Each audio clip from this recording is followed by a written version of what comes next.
Good morning, नमस्ते, अस्सलाम वालेकुम दोस्तों। हाजिर मैं आज आपके सामने पाइथन का लेक्चर नंबर 30 लेके, जिसमें आज हम बात करने वाले हैं सेट डेटा टाइप के अंदर प्रीडिफाइंड फंक्शंस के बारे में। ये कंटिन्यूएशन है मेरे लेक्चर नंबर 29 का। वहां पे मैंने आपको पॉप फंक्शन तक समझा दिया था और उसके बाद जो 7th नंबर का फंक्शन है वहां से आज हम कंटिन्यू करने वाले हैं। यानी लेक्चर नंबर 29 के बाद ये लेक्चर जो है सीक्वेंस में ही है।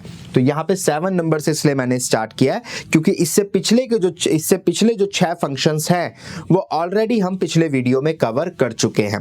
तो दोस्तों आज हम जिस फंक्शन से शुरुआत कर रहे हैं उसका नाम है इज डिसजॉइंट। इज डिसजॉइंट का मतलब बड़ा साफ है। अगर आपके पास लेट अस सपोज कोई, मैं ये डेफिनेशन और सिंटेक्स आपको बाद में समझाऊंगा, पहले कॉन्सेप्ट समझ लीजिए इज डिसजॉइंट का कॉन्सेप्ट क्या है। इज डिसजॉइंट का कॉन्सेप्ट ये है कि अगर आपके पास कोई 2 सेट है या मिसाल के तौर पे कोई 3 सेट है और उन सेट के अंदर कुछ वैल्यूज आपने लिखी हैं जैसे 10, 20, 40, 80 लेट अस सपोज, और यहाँ पे आपने लिखा है यहाँ पे हम मान लेते हैं आपने लिखा है टमाटो, यहाँ पे आपने कुछ वेजिटेबल्स के नेम लिखे हैं जैसे कि ओनियन, और यहाँ पे आपने लिखा है गार्लिक। तो इस तरीके से अगर आपने कुछ सेट्स क्रिएट किए हैं और यहाँ पे आपने लेट अस सपोज आपने यहाँ पे लिखा है ओनियन और यहाँ पे आपने लिखा है उसके अलावा कैबेज, और या फिर आपने यहाँ पे लिखा है मान लेते हैं पोटैटो। तो ये मेरे पास लेट अस सपोज 3 सेट हैं जहां पे मैंने कुछ वैल्यूज को रखा हुआ है। x के अंदर कुछ वैल्यूज स्टोर हैं, y के अंदर कुछ वैल्यूज स्टोर है और z के अंदर कुछ वैल्यूज स्टोर है। देखिए इसका सिंटेक्स ये कहता है set object 1 dot is disjoint of set object 2। यानी कि मैं अगर इसको आसान भाषा में बताऊं तो इसका मतलब ये है कि x dot is disjoint of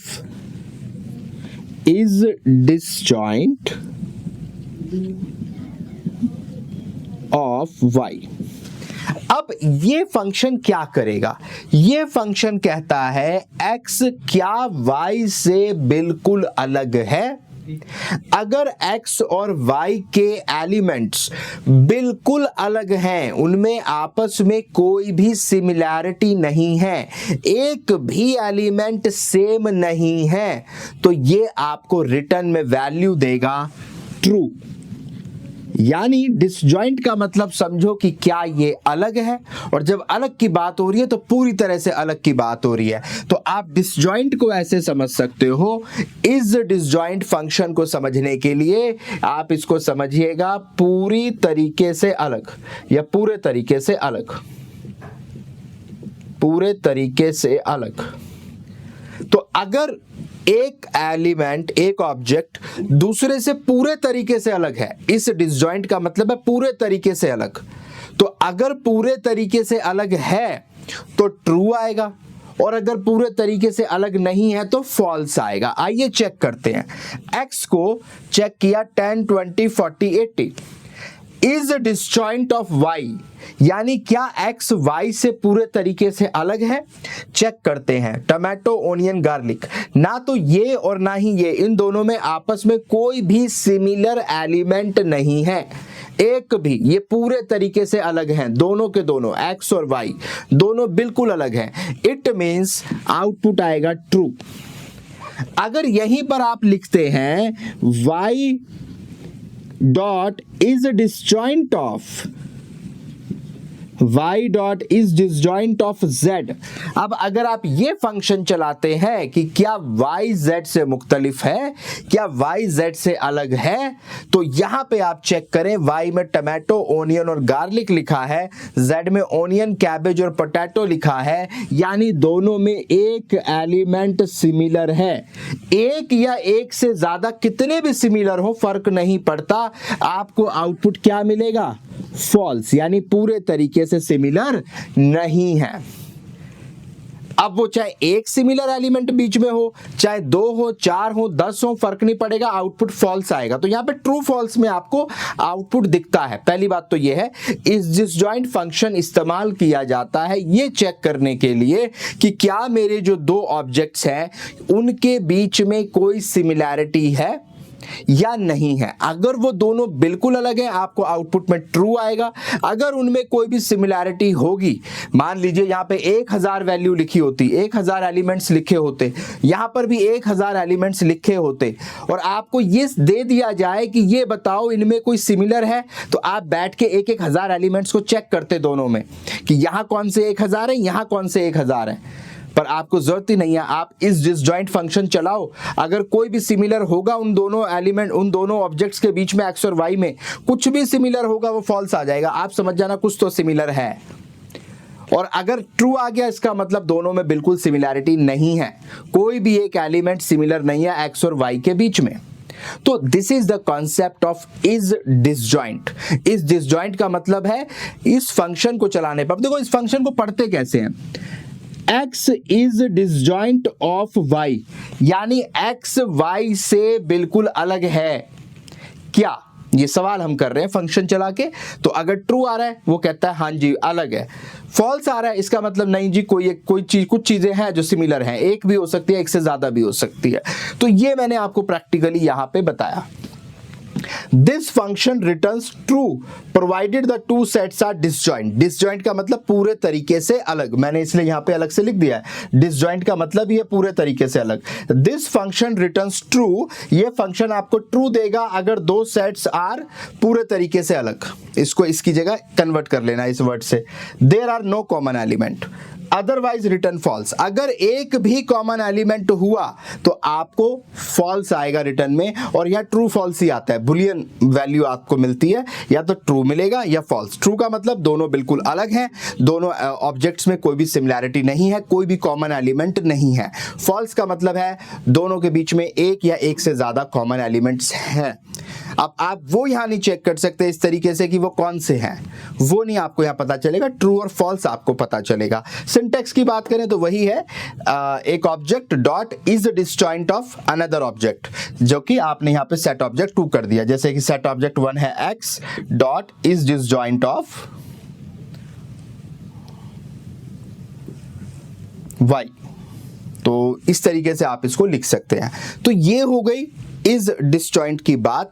अब चलते हैं लैब में और इसे करके देखते हैं। तो आई होप दोस्तों आपको इस डिसजॉइंट का जो फंक्शन है वो अच्छे से समझ आ गया होगा, और चलिए अब हम उसे करके भी देखते हैं। जैसा कि मैंने आपको बोर्ड पे समझाया है कि x के अंदर लेट अस सपोज हमारे पास कुछ वैल्यूज है 10, 20, 40, 80। तो लेट अस सपोज x के अंदर कुछ वैल्यूज है, y के अंदर भी कुछ वैल्यूज हम स्टोर कर लेते हैं। तो y के अंदर हमने टोमेटो, ओनियन, गार्लिक स्टोर कर लिया है। Z के अंदर भी कुछ वैल्यूज स्टोर कर लेते हैं लेट अस सपोज। तो Z के अंदर हमने ओनियन, कैबेज और पोटैटो स्टोर किया है। चलिए बहुत बढ़िया। अब दोस्तों करके देखते हैं x dot is disjoint. Spelling का ध्यान रखिएगा, देखिए कई दफा ये भी होता है कि हमें कॉन्सेप्ट तो पता होता है पर हम स्पेलिंग गलत लिख रहे होते हैं। तो x इज डिसजॉइंट ऑफ, आपको क्या लिखना है, y, और आप बताएं कि इसमें क्या होगा। मैंने जैसा कि व्हाइट बोर्ड पे समझाया, ट्रू या फॉल्स आएगा अगर दोनों बिल्कुल अलग हैं, कोई भी कॉमन एलिमेंट नहीं है x और y के दरमियान, तो आपको ट्रू मिलेगा। चेक कर लीजिए, ट्रू मिल रहा है, इसका मतलब दोनों बिल्कुल अलग है। लेकिन अब इसी की जगह आप यहाँ पे x is disjoint of z कर दें, तो आप देखें x तो चलें सारे नंबर हैं, z में यहाँ पे ओनियन है, कैबेज है, पोटैटो है, यहां पर भी z में और x में कोई सिमिलैरिटी नहीं है, तो क्या आना चाहिए, ट्रू आना चाहिए। लेकिन अगर मैं यहां पे कर दूं y is disjoint of z, तब क्या आएगा, फॉल्स। अगर मैं यहां पे कर दूं z is disjoint of y, तो सिमिलैरिटी तो सेम ही होगी, तो फॉल्स ही आएगा ना। तो आप देखें y और z के बीच में यानी कि सिमिलैरिटी है। क्या सिमिलैरिटी है? वो सिमिलैरिटी है ओनियन। आप देखें ओनियन y में भी है और z में भी है। तो यानी कि आप चाहे y is disjoint of z लिखें या फिर z is disjoint of y लिखें, एक ही बात है, यहाँ पे आपको फॉल्स आएगा क्योंकि दोनों के बीच में एक एलिमेंट जो है वो कॉमन है। एक से ज्यादा होंगे तब भी ऐसा ही होगा, एक होगा तब भी ऐसा ही होगा। जैसे कि लेट सपोज अगर मैं यहाँ पे लिख दूं m इज इक्वल टू में और मैं यहाँ पे सारे एलिमेंट सेम कर दूं, मैं इसके अंदर 10, 20, 40, 80 जो कि x के हूबहू है, x के हूबहू हैं। अगर अब मैं यहाँ पे दोस्तों चेक करूं, मैं यहाँ पे लिखूं x is disjoint of m, तो सारे एलिमेंट सेम है तो आपको फॉल्स आएगा। तो एक हो या सारे सेम हो आपको फॉल्स ही मिलेगा। इस बात से फर्क नहीं पड़ता है कि एक ही कॉमन है या फिर सारे कॉमन हैं, आपको अगर एक भी कॉमन है ना तो फॉल्स ही आएगा। और अगर दोनों के दरमियान एक भी कॉमन नहीं है तो क्या आएगा? ट्रू आएगा। ठीक है, अब यहां पर एक चीज और चेक करते हैं। अगर मैं यहां पे बात करूं, एक और ले लेते हैं a इज इक्वल टू में और इस तरीके से ले लेते हैं, यहां पे ले लेते हैं 100। ठीक है, 100 ले लेते हैं और अब मैं दोस्तों यहां पे कुछ इस तरीके से लिख कर देखूं, x is disjoint of m is disjoint of, यानी कि मैं एक साथ क्या दो लगाकर देख सकता हूं? Let us try. No, I can not. आप दो दफा इस डिसजॉइंट नहीं लगा सकते। कई बार आपके मन में सवाल आता है ना सर, अगर 3 एलिमेंट हैं, 3 ऑब्जेक्ट हैं, तीनों के बीच में चेक करना है तो क्या इस डिसजॉइंट लगाया जा सकता है? आप देख लें, एट्रीब्यूट आ रहा है, bool object has no attribute is disjoint. अच्छा, इसने यूं क्यों कहा कि bool object has no attribute is disjoint? क्योंकि इन दोनों का जो आउटपुट आएगा ना, इन दोनों का जो आउटपुट आएगा वो क्या आएगा? ट्रू आएगा, ट्रू या फॉल्स जो भी आएगा। और फॉल्स डॉट इज डिसजॉइंट कुछ नहीं होता, इसीलिए ये पहले इसका आउटपुट निकालेगा उसके बाद इसके साथ ऑपरेशन करेगा। तो इसका जो आउटपुट आएगा वो ट्रू फॉल्स जो भी आएगा, तो फॉल्स डॉट इज डिसजॉइंट कुछ नहीं होता, इसीलिए यहां लिखा है bool object has no attribute is disjoint. ठीक है, तो आप इस तरीके से नहीं लगा सकते। अगर आपके मन में सवाल आ रहा है कि सर 3 होंगे तब हो सकता है क्या? नहीं हो सकता। इस डिसजॉइंट एक एक करके लगा सकते हो आप, जैसे x के साथ लगाया m का, z के साथ y का या y के साथ z का, इस तरीके से इस डिसजॉइंट का इस्तेमाल किया जाता है। चलिए चलते हैं व्हाइट बोर्ड पे और दूसरे फंक्शन की बात करते हैं। दोस्तों अब हम बात करेंगे 8th नंबर के फंक्शन के बारे में जिसका नाम है is superset. Is superset, is superset का मतलब क्या है? देखिएगा, लेट अस सपोज आपके पास 2 ऑब्जेक्ट है, एक ऑब्जेक्ट है x और एक ऑब्जेक्ट है y। अब x के अंदर आपने कुछ वैल्यूज रखी, जैसे आपने रखा 10, 20, 30, 40 और आपने y के अंदर रखा 10, 20, 30 और यहां पे एक ऑब्जेक्ट और बना लेते हैं z के अंदर भी आपने कुछ वैल्यूज रखी, लेट अस सपोज 10, 30, 40, 50, 60, 70। अब सुपरसेट का मतलब क्या होता है? ये मैथमेटिक्स की टर्म है और जितने भी फंक्शन हम कर रहे हैं इनमें से लगभग मैक्सिमम जो है सेट के अंदर सारी मैथमेटिक्स की ही टर्म है। सुपरसेट का मतलब होता है किसी सेट का सुपरसेट होना। अब आप कहते हैं ये क्या बात हुई, सुपरसेट का मतलब है सेट का सुपरसेट होना। चले, अच्छी बात है, मैं समझाता हूं। देखें, अगर मैं आपसे कहूं कि ये मेरे पास एक बॉक्स है और ये एक बॉक्स इसके ऊपर है, तो इसका मतलब ये है कि जो बड़ा वाला बॉक्स है उसने छोटे वाले बॉक्स की सारी एलिमेंट्स को अपने अंदर ले लिया है। मेरी बात समझना, ये एक बड़ा बॉक्स है, बड़े बॉक्स में छोटा बॉक्स को रख दिया, लेट अस इमेजिन। अब छोटे बॉक्स में कुछ चीजें हैं, छोटे बॉक्स में कुछ चीजें हैं, तो क्या वो बड़े बॉक्स में भी है? अगर मैं आपसे पूछूं है, आप कहेंगे नहीं वो तो छोटे बॉक्स में है, पर छोटा बॉक्स किस में है? बड़े बॉक्स में। तो बड़े बॉक्स का भी वो हिस्सा हुआ कि नहीं हुआ? लॉजिकली सोचें तो बड़ा बॉक्स क्या होगा? इस छोटे बॉक्स का सुपरसेट होगा। बात समझना, यहां पे आपने 10 और 20 लिखा है, लेकिन 10 और 20 इसका भी तो हिस्सा हो गया अगर आपने इसके अंदर लिखा है, क्योंकि आपने लिखा तो इसी बॉक्स के अंदर है। नहीं समझ पा रहे, हो सकता है आपको दिक्कत हो रही हो। अच्छा मुझे बताएं, ये लेट अस सपोज ये इंडिया है, ठीक है, इंडिया का मैप है, मैं उतना बेहतर नहीं बना पाया, लेट अस इमेजिन ये इंडिया है हमारा, ठीक है, कुछ इस तरीके से जो भी है हमने इंडिया का मैप बनाया है। अब यहाँ पे इंडिया जो है, मैं आपसे कहता हूं कि दिल्ली, यूपी, हरियाणा, पंजाब, और दूसरी तरफ मैं कहता हूं इंडिया जिसके अंदर सारे स्टेट आते हैं, दिल्ली, यूपी, हरियाणा, पंजाब, राजस्थान, मध्य प्रदेश, महाराष्ट्र, सारे स्टेट्स आते हैं। अब सवाल है कि क्या इंडिया सुपरसेट है स्टेट्स का? है ना, क्योंकि इंडिया के अंदर ही है ना सारे स्टेट। तो अब ये इंडिया है और इंडिया के अंदर ये कुछ स्टेट्स में मेंशन कर रहा हूं, लेट अस इमेजिन, तो है तो इंडिया के अंदर ही, तो इंडिया क्या होगा स्टेट्स का? सुपरसेट, क्योंकि उसके अंदर सारे स्टेट्स आते हैं। बात समझ आ रही है? सुपर सेट का मतलब हो गया कि उसके अंदर वो चीजें सारी की सारी आनी चाहिए। अगर वो सारी चीजें उसमें नहीं है तो क्या वो सुपर सेट होगा? अब मैं कहूं कि क्या नेपाल जो है वो इंडिया का हिस्सा है, क्या वो इंडिया में आता है? No, Nepal is a independent country, वो अलग मुल्क है, अलग कंट्री है, तो वो तो नहीं ना इसका हिस्सा है। तो अब आप नेपाल की अगर बात आएगी तो फिर वो इंडिया का हिस्सा नहीं है, तो वो सुपर सेट का हिस्सा नहीं है, वो अलग है। तो सुपर सेट का मतलब कि उसके अंदर क्या क्या है। चलो ये तो एक जस्ट आपको आइडिया दे रहा था। अब आप समझे कि यहां पे इस फंक्शन का काम क्या है, इस सुपर सेट का मतलब क्या है। इस सुपर सेट का मतलब है, अब लेट अस सपोज मैंने यहां पे कहा x is super set of y, मैंने कहा x जो है वो y का सुपर सेट है। समझना, सेंटेंस को ऐसे लिखा जाएगा, अगर x पहले लिखा है तो पढ़ोगे कैसे? x is super set of y। Sentence ही बोल रहा है कि x जो है वो y का सुपर सेट है, यानी बड़ा वाला बॉक्स कौन है? x है, छोटा वाला बॉक्स कौन है? y है। आप पढ़ो ना यहाँ पे x is super set of, is super set लिखा है ना, x इज सुपर सेट, तो x is super set of y, इसका मतलब ये है। अब यहाँ पे x में क्या एलिमेंट है? 10, 20, 30, 40। ओके, 10, 20, 30, 40, ठीक है।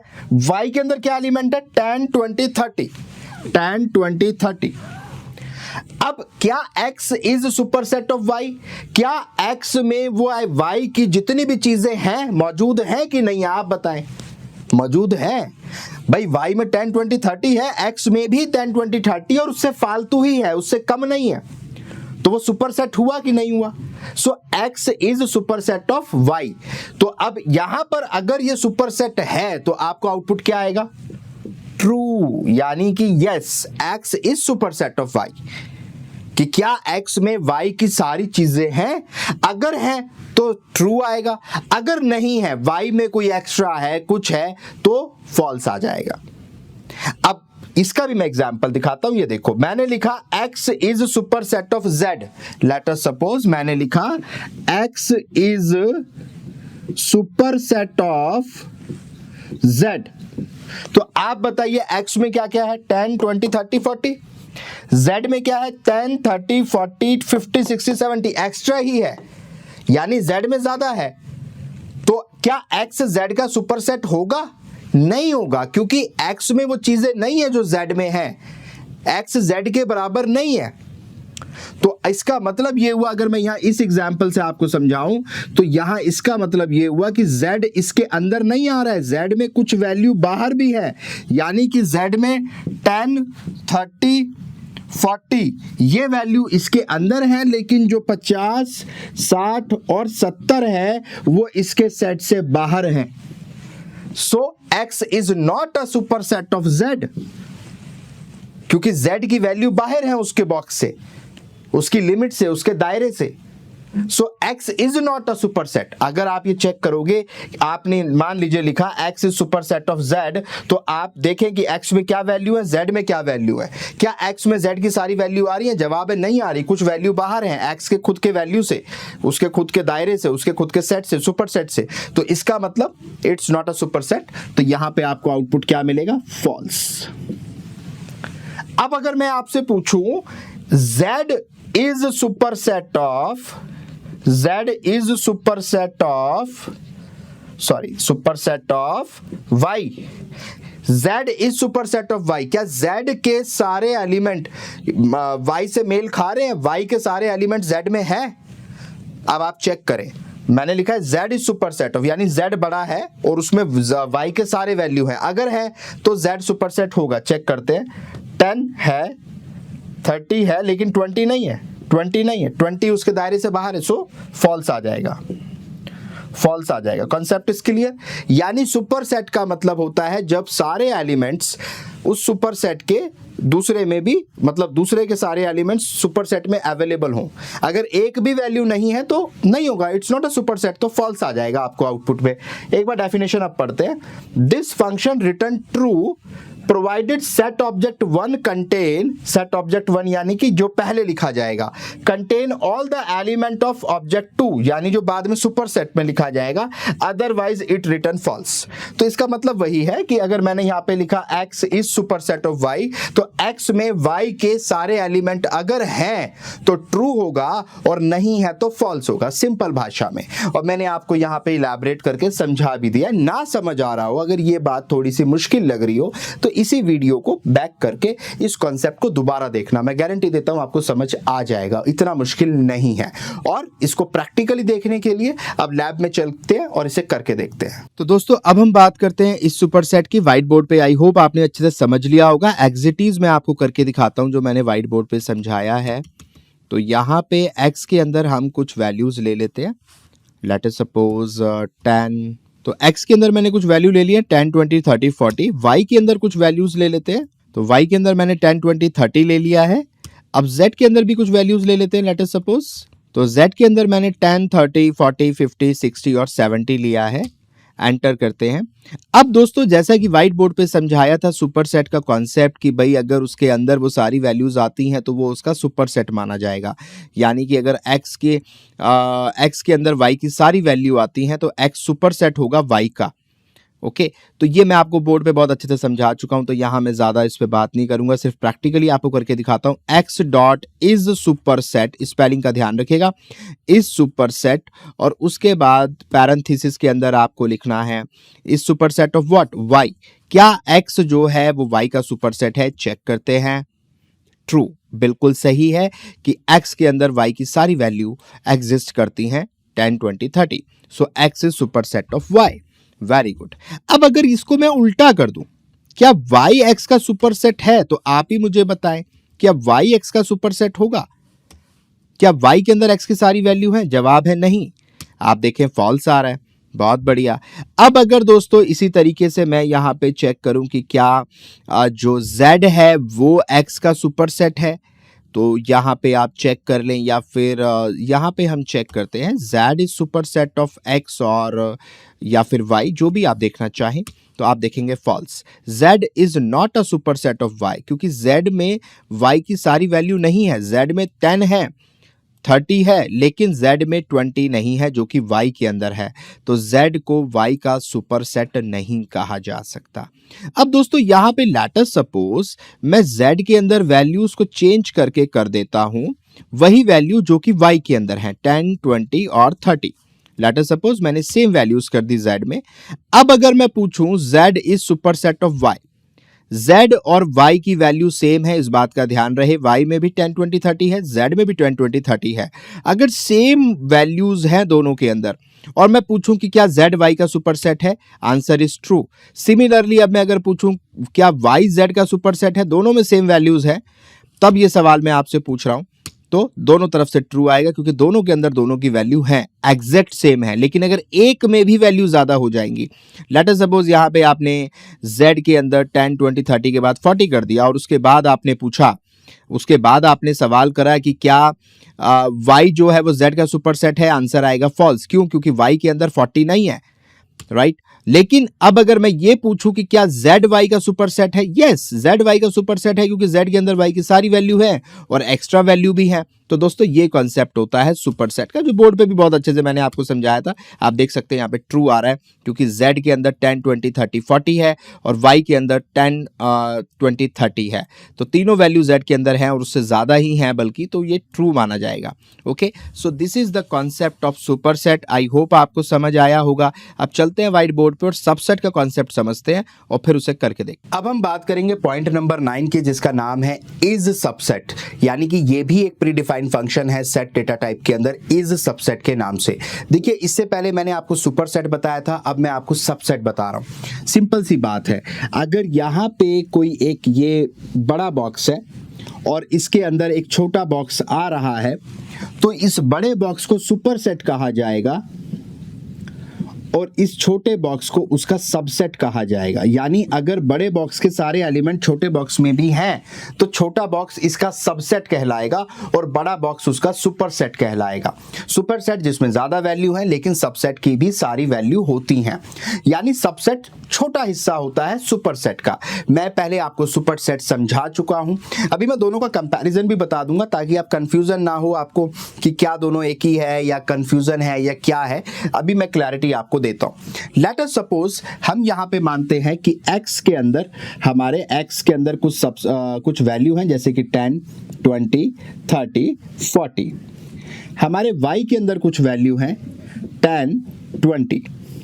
हमारे z के अंदर कुछ वैल्यू हैं 30, 40, 50, 60। अब यहां पे अगर मैं आपसे ये पूछूं x इज सुपरसेट ऑफ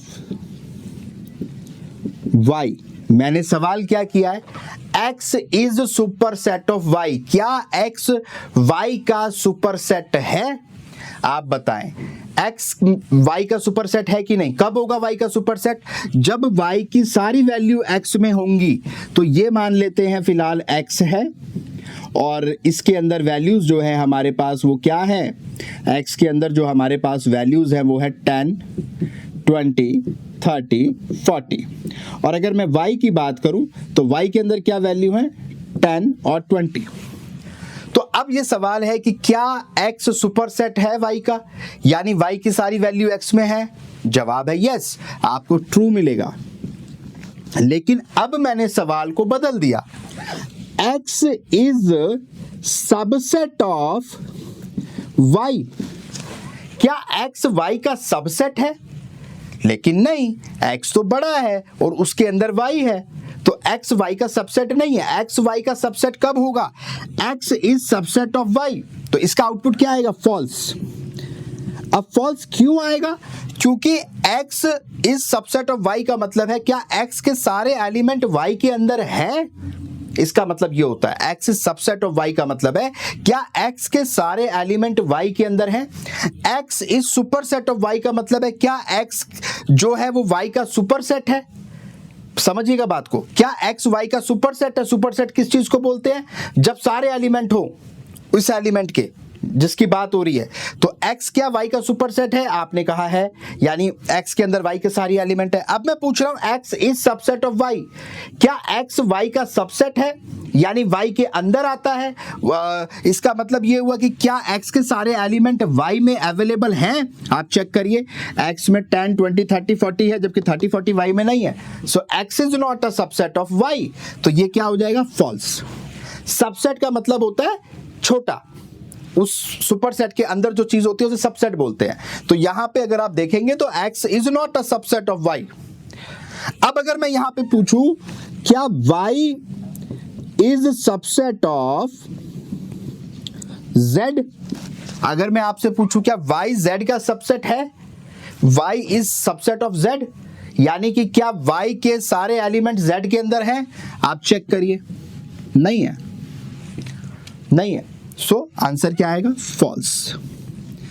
अब मैं एक सवाल आपसे पूछता हूं आपको, ताकि ज्यादा क्लैरिटी मिले। लेट अस सपोज यहां पे हम ले लेते हैं x 100, 400, 500, यहां पे हम ले लेते हैं 100, 200, 300, 400, 500। ओके, अब मैं आपसे पूछता हूं x is superset of y, x is superset of y, क्या x y का सुपरसेट है?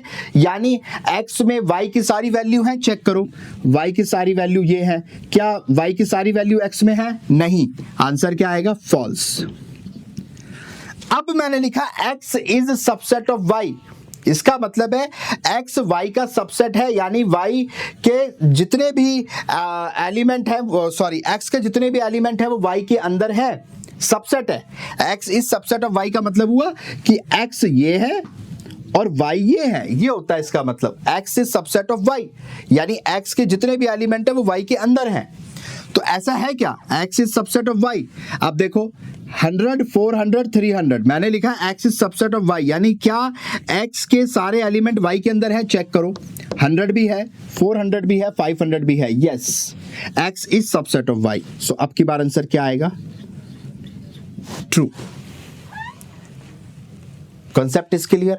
तो सुपरसेट और सबसेट में डिफरेंस होता है, खाली पढ़ना आना चाहिए। x is superset of y, x is subset of y, ये डिफरेंस समझ लो बस आप, कि कौन किसका सुपरसेट है और कौन किसका सबसेट है, ये समझना है आपको। और सेंटेंस अपने आप से बोल रहा है, x is superset of y। For example मैं कहता हूं Bhupinder is taller than Ajay, तो इसका मतलब क्या है कि भूपिंदर अजय से बड़ा है। तो कौन बड़ा हुआ? भूपिंदर ना। x is superset of y, तो सुपरसेट कौन हुआ? x हुआ ना, तो x बड़ा हो गया और उसके अंदर y के सारे एलिमेंट हो गए। अब यहां पे लिखा है x is subset of y। Subset क्या होता है? अंदर वाला, ये अंदर वाला हिस्सा। तो सबसेट, अब इसका मतलब ये हुआ, ये इंडिया है लेट अस सपोज, और ये दिल्ली है। तो क्या दिल्ली में इंडिया आता है? Delhi is a subset of India, India is superset, Delhi is subset. अब मैं कह रहा हूं दिल्ली इज यहां पे, अब इसको कन्वर्ट कर लो, यानी इसको इंडिया बोल लो, India is subset of Delhi. क्या जो है इंडिया दिल्ली के अंदर आती है? No, false. तो this is the concept. I hope आपको समझ आ रहा होगा। अब इसको लैब में करके देखते हैं। आई होप दोस्तों आपको सबसेट का कॉन्सेप्ट भी अच्छे से समझ आ गया होगा। तो यहाँ पर x के अंदर कुछ वैल्यूज लिख लेते हैं। 100, 400 एंड 500 मैंने x के अंदर लिखा है। y के अंदर भी कुछ वैल्यूज लिख लेते हैं। y के अंदर मैंने 100, 200, 300, 400 और 500 लिखा है। अब जरा चेक करते हैं दोस्तों कि क्या x जो है वो y का सबसेट है। Let's try. x dot is subset of, spelling का ध्यान रखिएगा, इज सबसेट ऑफ y। क्या x y का सबसेट है? ट्रू, बिल्कुल सही आपने कहा। क्यों? क्योंकि 100 भी y के अंदर है, 400 भी आप देखें y के अंदर है, और 500 भी y के अंदर है, यानी x जो है वो y का सबसेट है। लेकिन अगर मैं इसका उल्टा कर दूं, क्या y x का सबसेट है? तो जवाब होगा नहीं, और ये मैं आपको बोर्ड पे समझा चुका हूं कि क्यों नहीं होगा।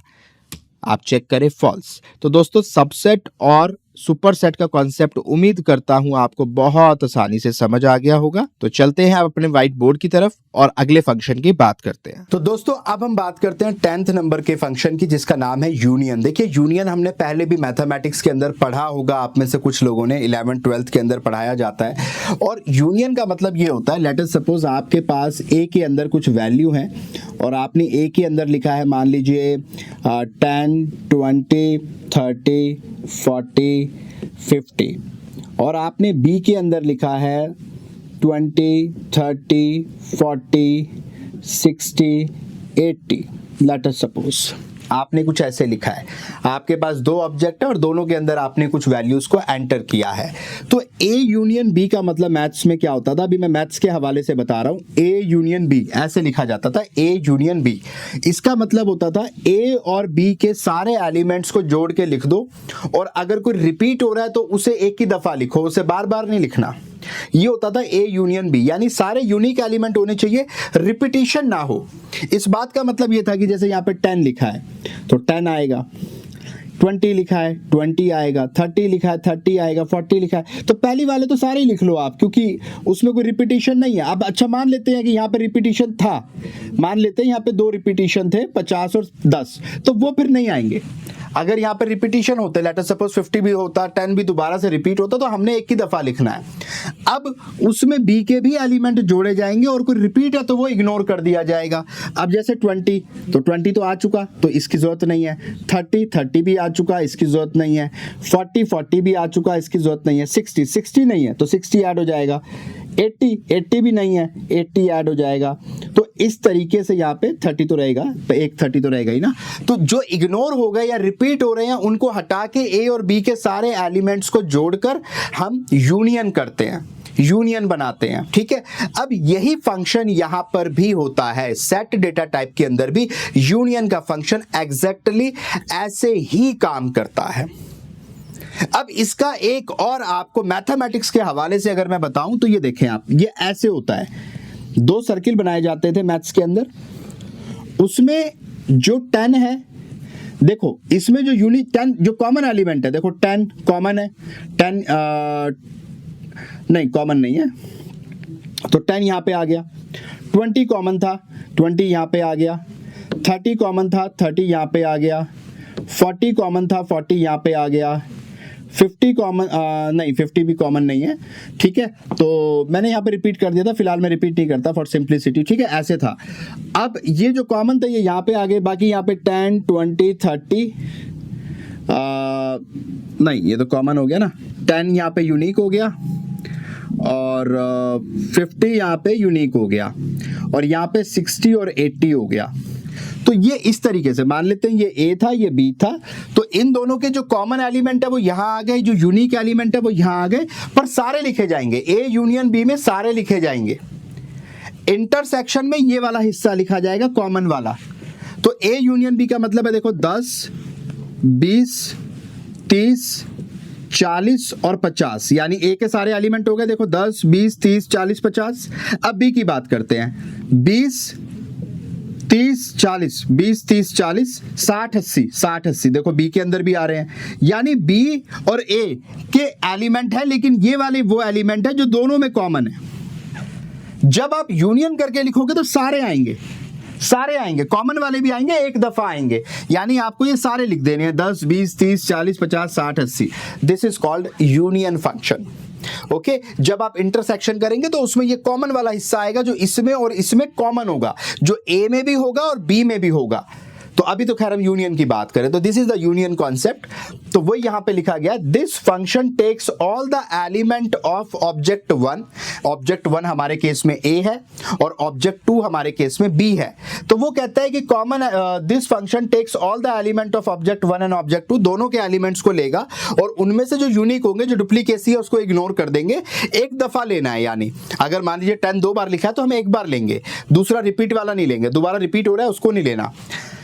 And collect all unique element and put them in set object 3, यानी कि किसी तीसरे एलिमेंट में हम इसको रख सकते हैं। जैसे कि हमने अगर यहां पे लिखा z इज इक्वल टू में a यूनियन b, तो इन दोनों के एलिमेंट्स को मिला के z के अंदर हमने डाल दिया। This is the concept.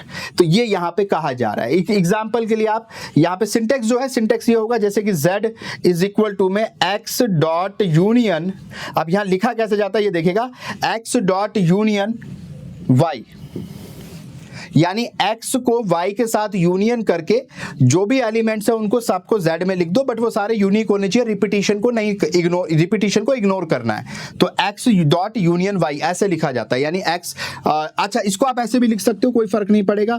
y dot union x, इसमें कोई फर्क नहीं पड़ेगा, x डॉट यूनियन y करो या y डॉट यूनियन x करो, यानी x में y के एलिमेंट जोड़ो। यहां पे मैं x और y कर देता हूं फिलहाल के लिए, x और y। तो x में y के एलिमेंट जोड़ के लिखो तब भी एक ही बात है, y में z के y में x के एलिमेंट जोड़ कर लिखो तब भी एक ही बात है।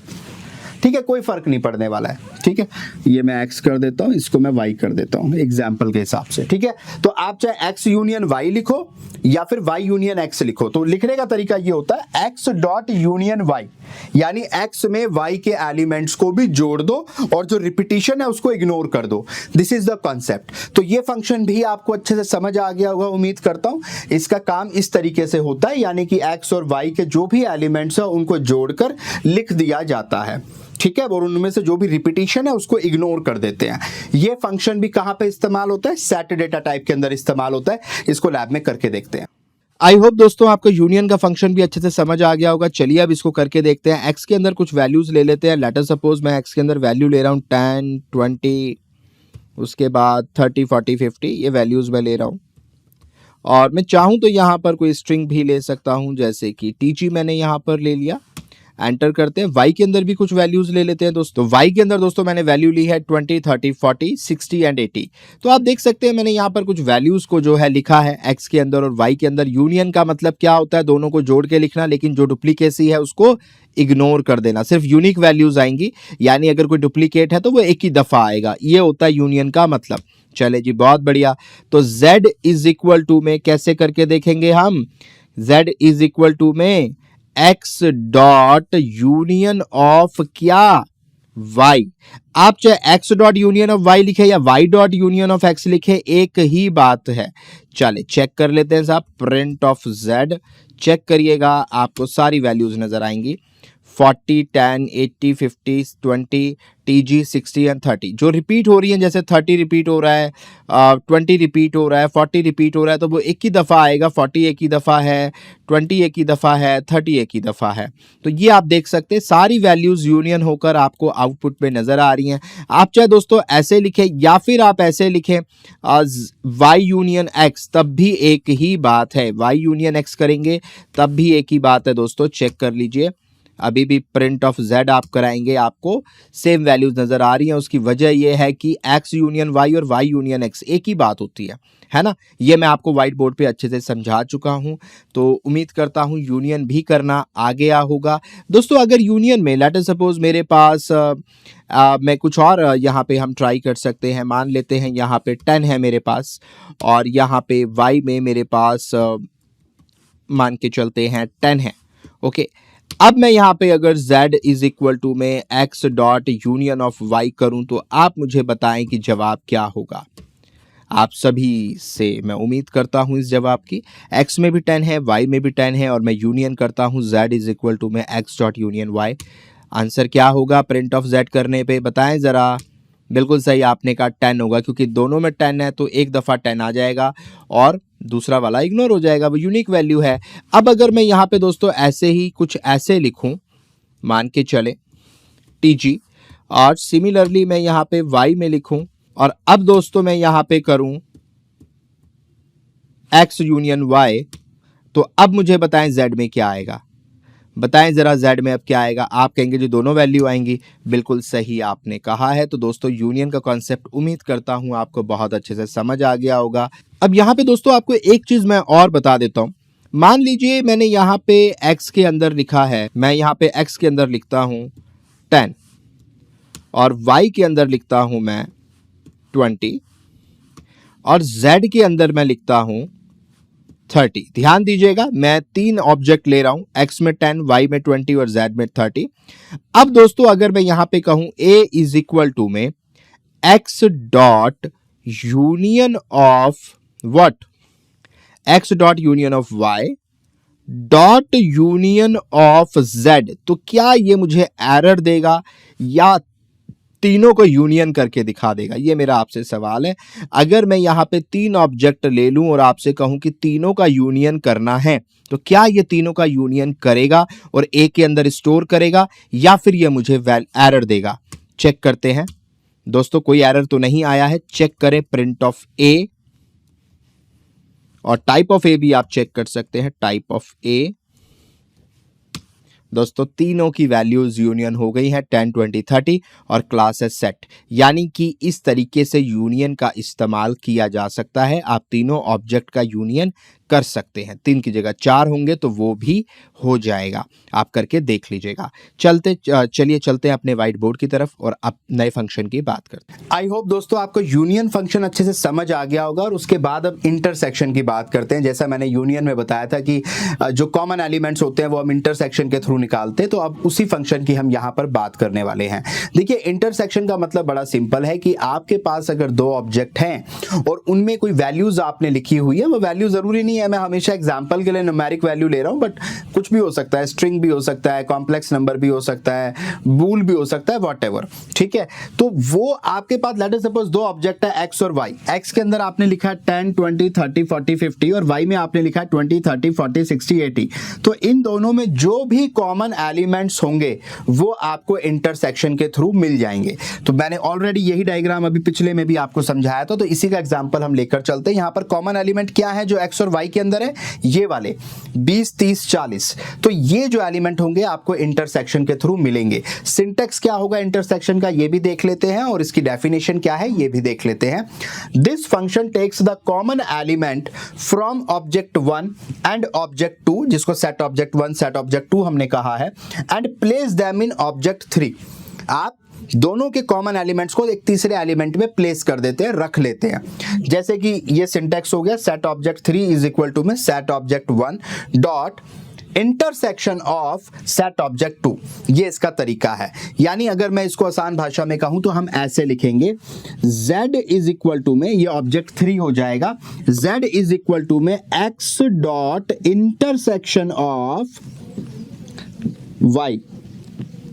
इसका मतलब क्या हुआ, x का इंटरसेक्शन करो y के साथ और दोनों में जो भी कॉमन एलिमेंट हैं वो z में लाके डाल दो। अब अगर मैं प्रिंट ऑफ z कराऊंगा तो सवाल मैं आपसे पूछता हूं मुझे क्या नजर आएगा। बिल्कुल सही आपने कहा, 20 30 और 40 मुझे नजर आएगा। ये मुझे नजर आएगा बिकॉज z में मैंने क्या रखा है, x इंटरसेक्शन y। अब मैं आपसे सवाल करता हूं, अगर मैं यहां पे लिखूं z इज इक्वल टू में y dot intersection of x, तब क्या आएगा, y dot intersection of x, यानी कि y का x के साथ इंटरसेक्शन करो और जो कॉमन वैल्यू है वो z में डाल दो। अब क्या आएगा, यही आएगा, तब भी यही आएगा 20 30 40, यानी कोई फर्क नहीं पड़ेगा। इंटरसेक्शन आप x का y के साथ करो या y का x के साथ करो, कॉमन वैल्यू यही रहने वाली है। अब यहां पे सवाल को थोड़ा सा पेचीदा बना देते हैं।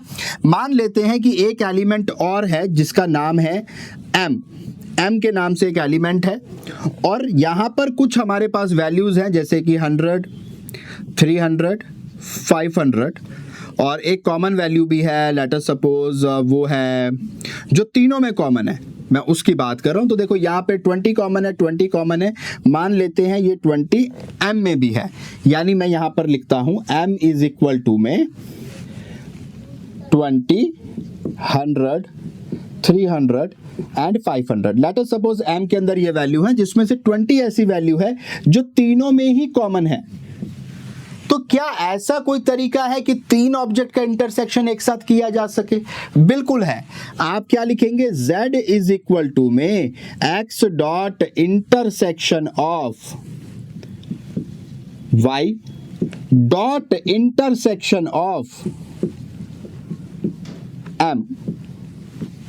आपको अगर तीन ऑब्जेक्ट्स का इंटरसेक्शन करना है और उनके तीनों में क्या कॉमन है वो आप देखना चाहते हैं तो आप ऐसे लिख सकते हैं। चार है तो एक और लगा दें डॉट करके। आप कहते हैं ये कैसे सॉल्व होगा, देखो z के अंदर क्या वैल्यू आएगी, x और y में जो कॉमन है, x और y में क्या कॉमन है, 20 30 40, x और y में ये कॉमन है 20 30 40, ठीक है। तो यहां पे आ गया 20 30 40, हमने इसका सॉल्यूशन निकाल लिया। अब intersection of m, intersection of m, अब m में और इनमें क्या कॉमन है, 20 कॉमन है, 20 30 40 और m की इन वैल्यूज में से 20 कॉमन है, तो what you will get 20। z के अंदर क्या वैल्यू होगी 20, जब आप प्रिंट ऑफ z कराओगे यू विल गेट 20। लेकिन मान लेते हैं कि तीनों में कुछ भी कॉमन नहीं है, m के अंदर 20 था ही नहीं, लेट अस इमेजिन नहीं था, तब आपको क्या मिलेगा, एम्प्टी सेट मिलेगा, यानी कि कोई ऐसी वैल्यू नहीं है जो तीनों में कॉमन हो, तो आपको खाली सेट यहां पे नजर आएगा। तो अगर कुछ भी आपको कॉमन नहीं है तो एरर नहीं आएगा, आपको एम्प्टी सेट नजर आएगा, यानी इन दोनों के बीच में कुछ भी कॉमन नहीं है। सो सिंपल सा मेथोडोलॉजी है। सो इसको बोलते हैं इंटरसेक्शन, यानी कि जो कॉमन एलिमेंट्स होते हैं उनको निकालने का तरीका। तो इस फंक्शन को भी मैंने आपको यहां समझा दिया है, सिंटेक्स भी आपको समझ आ गया है। अब इसको लैब में करके देखते हैं। आई होप दोस्तों आपको इंटरसेक्शन का कॉन्सेप्ट अच्छे से समझ आ गया होगा व्हाइट बोर्ड पे, और चलिए अब इसे करके देखते हैं। तो एक्स के अंदर कुछ वैल्यूज स्टोर कर लेते हैं, जैसे कि 10, 20, 30, 40 और 50। सिमिलरली वाई में भी कुछ वैल्यूज स्टोर कर लेते हैं। तो वाई के अंदर मैंने 20, 30, 40, 60 और 80 स्टोर किया है। एम में भी कुछ वैल्यूज स्टोर कर लेते हैं, लेट अस सपोज 100, 300 और 500। ओके, तो 3 वैल्यूज मैंने यहाँ पे स्टोर करी हैं, अलग अलग 3 ऑब्जेक्ट लिए हैं और उनके अंदर अलग अलग वैल्यूज मैंने स्टोर करी हैं। दोस्तों अगर इंटरसेक्शन करना चाहते हैं तो z के अंदर हम ये वैल्यूज को स्टोर कराएंगे। तो z इज इक्वल टू में हम यहाँ पे लिख सकते हैं जिसका भी इंटरसेक्शन आप कराना चाहते हैं, जैसे x dot intersection of y, आप इस तरीके से लिखेंगे। ऐसा करने से x और y के बीच में जो भी कॉमन होगा वो आपको आउटपुट में मिल जाएगा। प्रिंट ऑफ z करा के देख सकते हैं आपको 40, 20, 30 ये 3 वैल्यू हैं जो इन दोनों में कॉमन है। x और y के बीच में आप देख लीजिए, जो 40 है वो दोनों के बीच में है, जो 20 है वो दोनों में अवेलेबल है और जो 30 है वो भी दोनों में अवेलेबल है। तो दोस्तों इस तरीके से इंटरसेक्शन कराया जा सकता है। जैसे कि मैंने बोर्ड पे बताया, अगर 3 के बीच में इंटरसेक्शन कराना है तो वो भी किया जा सकता है। तो यहाँ पे दोस्तों ऐसे केस में डॉट इंटरसेक्शन ऑफ, आप यहाँ पे जो तीसरा आपका ऑब्जेक्ट है वो भी आप लिखेंगे कि भाई तीनों के दरमियान क्या कॉमन है वो मुझे बताएं। तो आप यहाँ पे इस तरीके से लिखेंगे z इज इक्वल टू में x dot intersection of y dot intersection of m, यानी कि तीनों के बीच में जो भी कॉमन है वो वैल्यू हमें दीजिए। आप एंटर करेंगे दोस्तों और यहाँ पे प्रिंट ऑफ z कराएंगे तो आपको एम्प्टी सेट नजर आएगा कि भाई तीनों के बीच में कोई भी वैल्यू कॉमन नहीं है। अब कॉमन कर देते हैं, m के अंदर एक वैल्यू और स्टोर कर लेते हैं, लेट अस सपोज, और वो वैल्यू है, यहाँ पे हम वो वैल्यू ले लेते हैं 40। हमने m के अंदर 40 स्टोर कर दिया। अब जरा चेक करते हैं, अब x dot intersection of y dot intersection of m, तीनों के बीच में 40 कॉमन है। चेक करते हैं क्या अब की बार हमें 40 मिलता है। यस, अब की बार हमें 40 मिल रहा है, यानी तीनों के बीच में एक वैल्यू कॉमन है। तो दोस्तों आप देख सकते हैं इंटरसेक्शन इस तरीके से किया जाता है। अगर तीनों के बीच में कुछ भी कॉमन नहीं होगा तो आपको एम्प्टी सेट नजर आएगा, एरर नहीं आएगा, एम्प्टी सेट आपको आउटपुट में मिलेगा। This concept is clear. इसका मतलब ये है कि भाई कुछ भी कॉमन नहीं है। ओके, और अगर तीनों के बीच में कुछ कॉमन है तो वो इस तरीके से आपको यहाँ पे नजर आएगा। चलिए चलते हैं व्हाइट बोर्ड पे और अगले फंक्शन की बात करते हैं। आई होप दोस्तों आपको इंटरसेक्शन फंक्शन अच्छे से समझ आ गया होगा और उसके बाद अब हम बात करने वाले हैं डिफरेंस फंक्शन की। देखिए ये थोड़ा सा दिलचस्प फंक्शन है और इसको आपको थोड़ा ध्यान से समझना भी पड़ेगा क्योंकि यहाँ पे डिफरेंस की बात हो रही है। अब डिफरेंस की बात कैसे हो रही है एक बार समझिएगा। एक्स के अंदर लेट अस सपोज मेरे पास कुछ एलिमेंट हैं 10, 20, 30, 40, 50 और y के अंदर मेरे पास कुछ एलिमेंट हैं let us suppose 30, 40, 60, 70। Let us suppose मेरे पास ये कुछ एलिमेंट्स हैं। अब मैंने कहा कि x is difference of y, यानी कि x में से y को माइनस कर दो। ये मैं आपसे कह रहा हूं कि x में से y को माइनस कर दो। देखिए मैं डिफरेंस फंक्शन की यहां पे बात कर रहा हूं। ये फंक्शन क्या करता है पहले एक बार समझा भी देता हूं। This function removes the common element. ये फंक्शन क्या करेगा, कॉमन एलिमेंट को रिमूव कर देगा।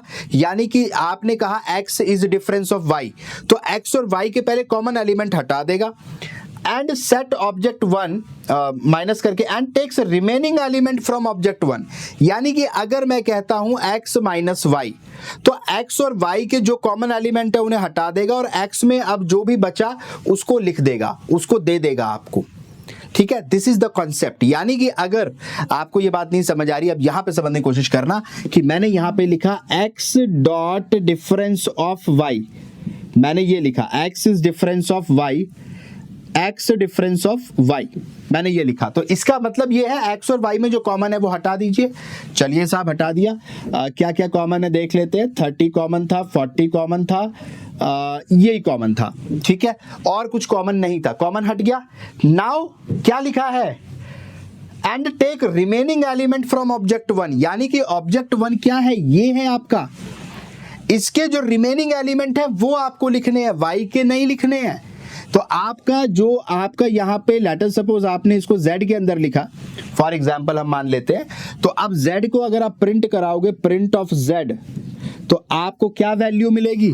आप देखिएगा आपको क्या वैल्यू मिलेगी, आपको यहां पर वैल्यू मिलेगी 10, 20 और 50, यानी कि x की जो रिमेनिंग वैल्यू है वो आपको मिलेंगी।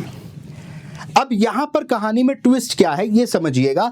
अगर मैं आपसे ये कहूं कि y डिफरेंस ऑफ x, तो क्या सेम होगा?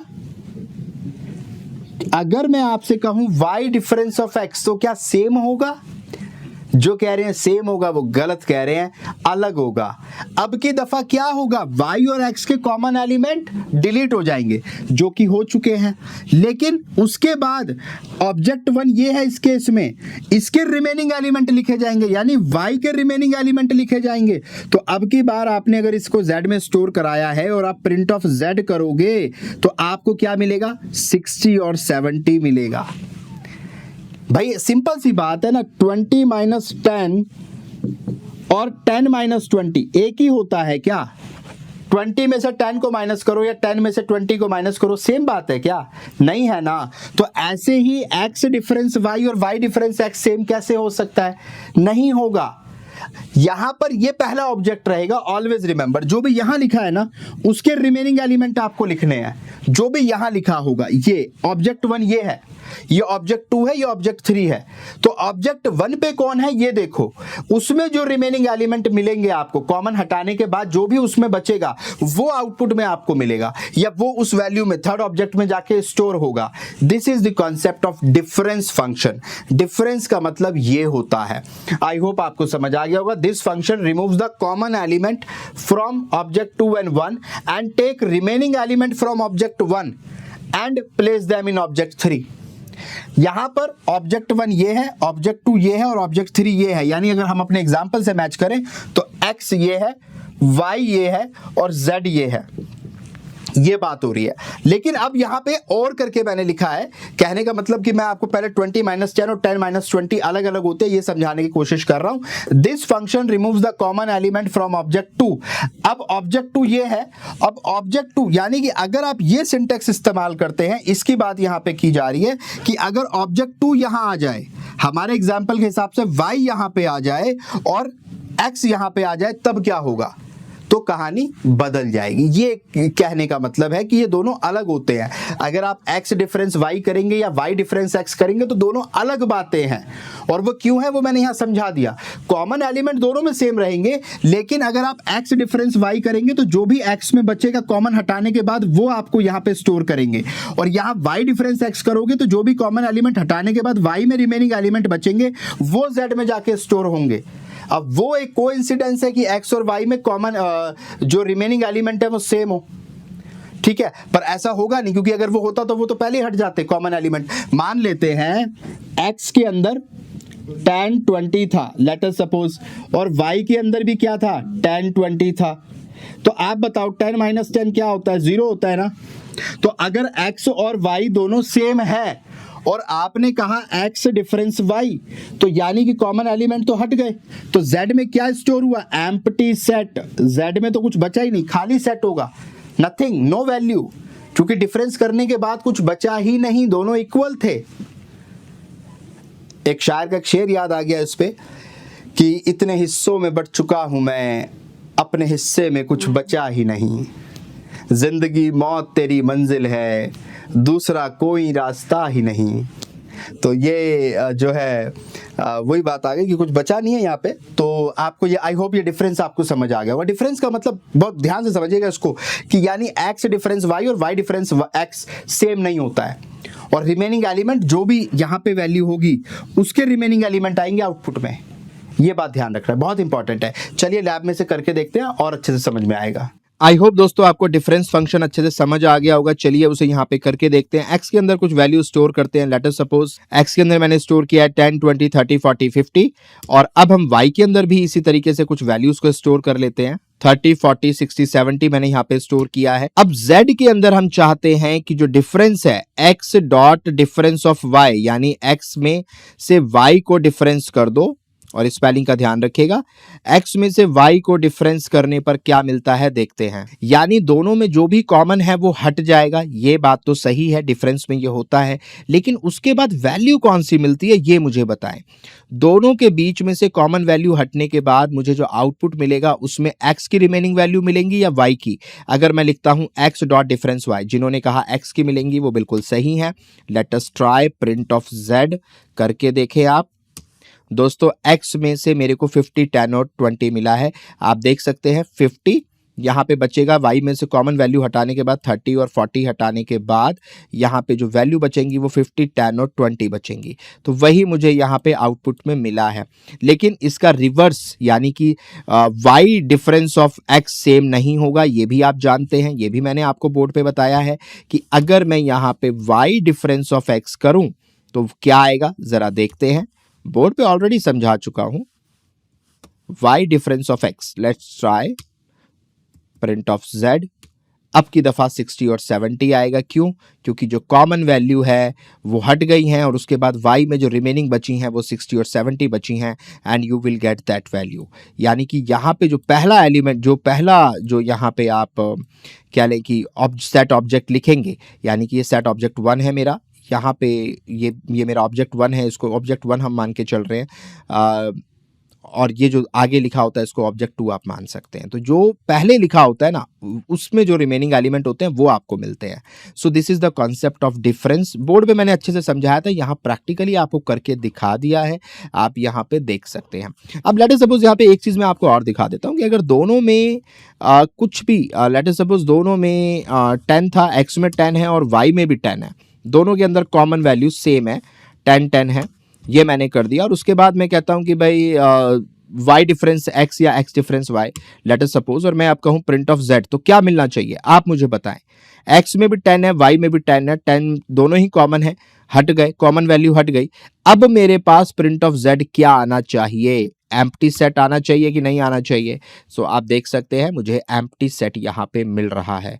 तो दोस्तों डिफरेंस इस तरीके से काम करता है। उम्मीद करता हूँ ये भी आपको अच्छे से समझ आ गया होगा। चलिए चलते हैं अब अपने व्हाइट बोर्ड पे और दूसरे फंक्शन की बात करते हैं। ओके दोस्तों, तो अब हम हमारे लास्ट फंक्शन की बात करते हैं जिसका नाम है सिमेट्रिक डिफरेंस। देखिए इससे पहले हमने डिफरेंस की बात करी थी। डिफरेंस में क्या होता था कि x और y के जो भी एलिमेंट्स कॉमन है उनको हटा दो, उसके बाद अगर आपने लिखा है x डिफरेंस y, समझना बात को ध्यान से, अगर आपने यहाँ पे x के अंदर कुछ एलिमेंट लिखे हैं 10 और 20 और आपने y के अंदर कुछ एलिमेंट लिखे हैं 10 और 30, तो इसका मतलब ये था अगर आप x डिफरेंस y कर रहे हो तो इसका मतलब है जो कॉमन है उसे हटा दो और उसके बाद x में जो बचा उसको आप लिख दो। तो यानी अगर आप यहाँ पे z इक्वल टू ऐसे करोगे तो z के अंदर क्या वैल्यू स्टोर हो जाएगी, 20। यानी अगर आप प्रिंट ऑफ z कराओगे तो आपको क्या मिलेगा, 20 मिलेगा। यही तो डिफरेंस का मतलब था। अगर यहां पे मैं ये कर देता z इज इक्वल टू में y डॉट डिफरेंस x, तो इसका मतलब क्या होता कि x और y में जो कॉमन है वो हटा दो और y में जो बचा वो लिख दो। यानी कि अब आपको प्रिंट ऑफ z करने पे क्या मिलता, 30 मिलता। सही है। सिमेट्रिक डिफरेंस में क्या होगा, सिमेट्रिक डिफरेंस में केवल इतना फर्क है कि कॉमन वैल्यूज को हटा देगा, बाद में दोनों में जो बचेगा वो आपको मिल जाएगा। समझ आ गई बात। सिमेट्रिक डिफरेंस में इतना है, जो कॉमन वैल्यूज है x और y की वो हट जाएंगी, उसके बाद x और y में जो जो बचा वो आपको z में जाके स्टोर हो जाएगा। This is the concept of symmetric difference. उम्मीद करता हूं समझ आ गया होगा एक ही बार में।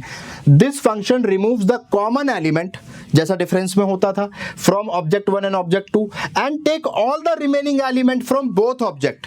यानी उसके बाद जो बचेंगे कॉमन एलिमेंट हटाने के बाद दोनों ऑब्जेक्ट में जो भी रिमेनिंग एलिमेंट बचेंगे वो स्टोर हो जाएंगे तीसरे ऑब्जेक्ट में। कॉन्सेप्ट इज क्लियर, यही सिंटेक्स है। सेट ऑब्जेक्ट 3 यानी कि इसको z मान लेते हैं, इज इक्वल टू में इसको x मान लेते हैं, dot symmetric difference, symmetric under score difference आपको लिखना होता है, सिमेट्रिक अंडर स्कोर डिफरेंस, और उसके बाद आप क्या लिखेंगे, y। तो इसमें क्या होगा, x और y के जो कॉमन एलिमेंट है वो हट जाएंगे, उसके बाद x के एलिमेंट जो भी बचेंगे, y के एलिमेंट जो भी बचेंगे वो z में जाके स्टोर हो जाएंगे। Concept is clear. मैं आपको समझा देता हूं, कोई मुश्किल नहीं है। इसी को ले लेते हैं एग्जांपल को। आपने यहां पे लिखा z इज इक्वल टू में x dot symmetric difference y, x dot symmetric under score difference y। तो आप मुझे बताएं प्रिंट ऑफ z करने पर क्या आएगा। देखो अब बताना चाहिए आपको, अब ऐसा ना हो कि आपको भी आंसर नहीं पता। आप सोचिए प्रिंट ऑफ z करने पे मुझे क्या मिलेगा, x और y के जो कॉमन एलिमेंट है वो हट जाएंगे, उसके बाद x में जो बचा वो और y में जो बचा वो आपको z में मिलेगा। Concept is clear. अब अगर मैं आपसे ये सवाल करूं कि z इज इक्वल टू में y dot symmetric difference, y dot symmetric under score difference x, तो अब की दफा सेम होगा कि अलग होगा। डिफरेंस के केस में तो अलग होता है, हमें पता था x डिफरेंस y अलग होता है, y डिफरेंस अलग, y डिफरेंस x अलग होता है, दोनों बातें अलग अलग होती है। ठीक है, ये इसकी बात कर रहा हूं, ये दोनों बातें अलग होती हैं, x डिफरेंस y और y डिफरेंस अलग x। लेकिन क्या यहां पर भी ये दोनों बातें अलग है? बिल्कुल नहीं, बिल्कुल भी नहीं भाई। x डिफरेंस y में कॉमन एलिमेंट हट गए, अब जो बचा वो आ गया। अब y डिफरेंस x में दोनों के जो कॉमन एलिमेंट है वो हट गए, जो बचा है वो आ जाएगा। y में क्या बचा है 30, x में क्या बचा है 20। अब भी तो सेम ही आया, यहाँ भी सेम आया था, यहाँ भी सेम आया, चेक कर लो आप। तो सिमेट्रिक डिफरेंस में जो भी एलिमेंट्स बचते हैं वो आपको मिलते हैं। डिफरेंस में क्या होता है, नॉर्मल डिफरेंस फंक्शन में जो एलिमेंट ऑब्जेक्ट ये वाला होगा ऑब्जेक्ट 1 का, उसमें जो बचा होगा वो मिलेगा। जैसे यहां पे आपको x के बचे हुए एलिमेंट मिलेंगे और इस वाले डिफरेंस में आपको y के बचे हुए एलिमेंट मिलेंगे। उम्मीद करता हूं यार समझ आ गया होगा, वैसा भी ना करें कि नहीं समझ आया। चलिए अच्छी बात है, इसको लैब में करके देखते हैं और इस लेक्चर को फिनिश करते हैं। सिमेट्रिक डिफरेंस भी अच्छे से समझ आ गया होगा। अब सिमेट्रिक डिफरेंस में और डिफरेंस में एक ही बुनियादी फर्क था कि डिफरेंस के अंदर आपका जो पहला ऑब्जेक्ट ये यहाँ पे लिखा होता था उसकी वैल्यू आपको आउटपुट में रिमेनिंग वैल्यूज मिलती थी। लेकिन सिमेट्रिक डिफरेंस में क्या होगा, दोनों में जो भी वैल्यूज बाद में बच जाएंगी कॉमन वैल्यू हटाने के बाद, वो सारी वैल्यूज आपको यहाँ पर मिलती हैं। ये ट्राई करके देखते हैं। x इज इक्वल टू में यहाँ पे हम लेते हैं दोस्तों 10, 20, 30, 40, 50, 60, 70। अब यहाँ पर y के अंदर कुछ वैल्यूज लेते हैं, सिमिलरली यहाँ पर ले लेते हैं 10, 20, 30, 40, 50, 60, 70, 80, 90 और रिपीट भी कर देते हैं 10, 20, ये रिपीट भी कर देते हैं 100। ये दोस्तों मैंने यहाँ पे कुछ वैल्यूज लिखी हैं और मैं अब इनको माइनस करके देखता हूँ। सिमेट्रिक डिफरेंस करके देखना है मुझे, तो मैं यहाँ पे करूँगा z इज इक्वल टू में x dot symmetric difference, symmetric और डिफरेंस के बीच में अंडर स्कोर आएगा, इस बात का ध्यान रहे। सिमेट्रिक डिफरेंस और उसके बाद ब्रैकेट के अंदर दोस्तों आपको लिखना है y, तो x dot symmetric difference of y। तो यहाँ पे जब आप एंटर करेंगे और प्रिंट ऑफ z कराएंगे दोस्तों, तो आपको मिलेगा 100, 80 एंड 90, यानी कि ये वो वैल्यूज हैं दोनों में से जो मुझे रिटर्न में मिल रही हैं। क्योंकि x की सारी ही वैल्यू यहाँ से आप देखें तो x की सारी ही वैल्यू 10, 20, 30, 40, 50, 60, 70 तक कॉमन है, तो ये दोनों इग्नोर हो जाएंगी। उसके बाद 80, 90 और 100 ये आपको मिलेगा। 10 और 20 तो ये रिपीट है, तो आप देख सकते हैं यही डिफरेंस था, यही मुझे यहाँ पर मिल रहा है। So this is called symmetric difference. अब मैं इसको अगर मैं इस तरीके से लूँ कि भाई यहाँ पे कोई भी वैल्यू कॉमन नहीं है, यहाँ पे 10 है और यहाँ पे एक वैल्यू मैं और ले लेता हूँ, लेट अस सपोज TG, और इसी तरीके से दोस्तों मैं y में ले लेता हूं लेट अस सपोज 40 एंड यहां पे मैं ले लेता हूं यो, एंटर।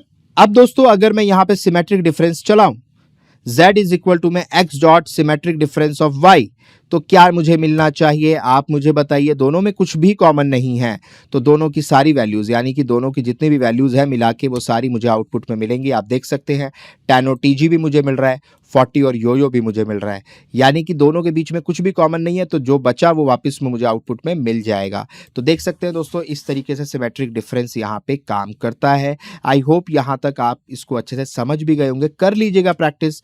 और भी बहुत सारी चीज़ें हैं जो कि मैं आपको आने वाले लेक्चर में बताऊंगा। चलिए चलते हैं अपने व्हाइट बोर्ड की तरफ। आई होप दोस्तों आपने सेट डेटा टाइप के अंदर जितने भी फंक्शंस होते हैं उनको अच्छे से प्रैक्टिस कर लिया होगा।